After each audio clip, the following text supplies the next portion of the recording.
Louis Davis Campbell was a U.S. Representative for Ohio. Over his political career, he was elected as a Whig, Republican, Know-Nothing, and Democrat.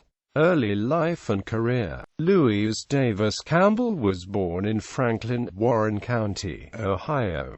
His education was in the local public schools. He was apprenticed to learn the art of printing from 1828 to 1831, and was afterward assistant editor of the Cincinnati Gazette. He published a clay Whig newspaper in Hamilton, Ohio from 1831 to 1835. During this time, he read the law and was admitted to the bar in 1835. He practiced law in Hamilton until 1850, after which time he engaged in agricultural pursuits.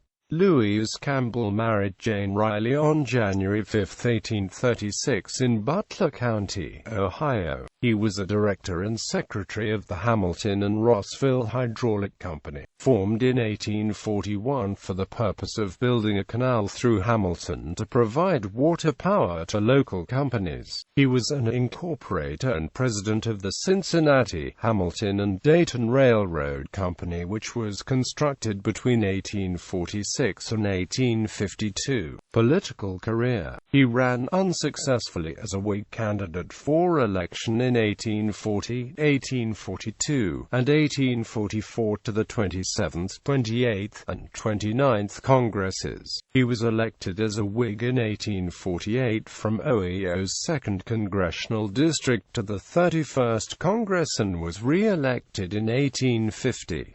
Following the redistricting after the 1850 census, he found himself in Ohio's 3rd Congressional District, but was successful in being again elected as a Whig in 1852.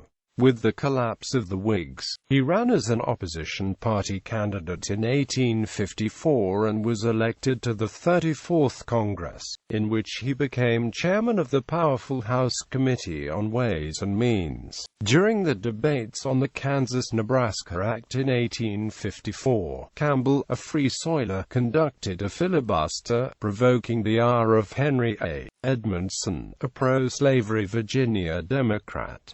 On May 12, 1854, the tension boiled over. Historian Michael Morrison of Purdue University describes it this way: a filibuster led by Louis D. Campbell, an Ohio Free Soiler, nearly provoked the House into a war of more than words. Campbell, joined by other anti-slavery Northerners, exchanged insults and invectives with Southerners, neither side giving quarter. Weapons were brandished on the floor of the House. Finally, bumptiousness gave way to violence. Henry A. Edmondson, a Virginia Democrat, well-oiled and well-armed, had to be restrained from making a violent attack on Campbell. Only after the sergeant-at-arms arrested him, debate was cut off, and the House adjourned did the melee subside. Quote, in the election of 1856, he claimed re-election by a 19-vote margin and presented credentials as a Republican member-elect and served from March 4, 1857 to May 25, 1858, when by a vote of 107 to 100 the Democratic-controlled House decided that Campbell was not entitled to his seat. His election had successfully been contested by Clement L. Valentine, who took his seat on May 26, 1858. Campbell ran against Valentine in the election of 1858, but Valentine was returned to office by a 50.5% to 49.5% margin. Campbell served in the Union Army as colonel of the 69th Regiment, Ohio Volunteer Infantry, in 1861 and 1862. When he resigned on account of failing health, President Andrew Johnson appointed Campbell as envoy extraordinary and minister plenipotentiary to Mexico on May 4, 1866.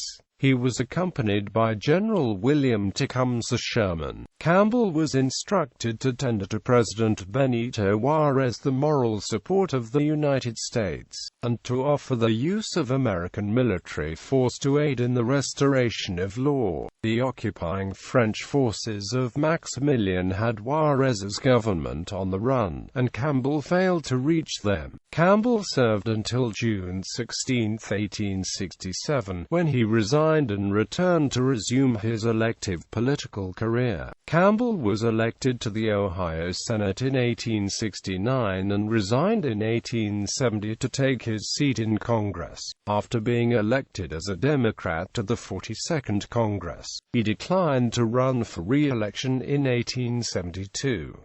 He was a delegate to the Third Ohio State Constitutional Convention in 1873, after which he resumed his agricultural pursuits. Death and legacy. His nephew, James E. Campbell, later held the seat from the 3rd District for one term. Louis Davis Campbell died in Hamilton, Ohio on November 26, 1882, at the age of 71. He is interred in Greenwood Cemetery.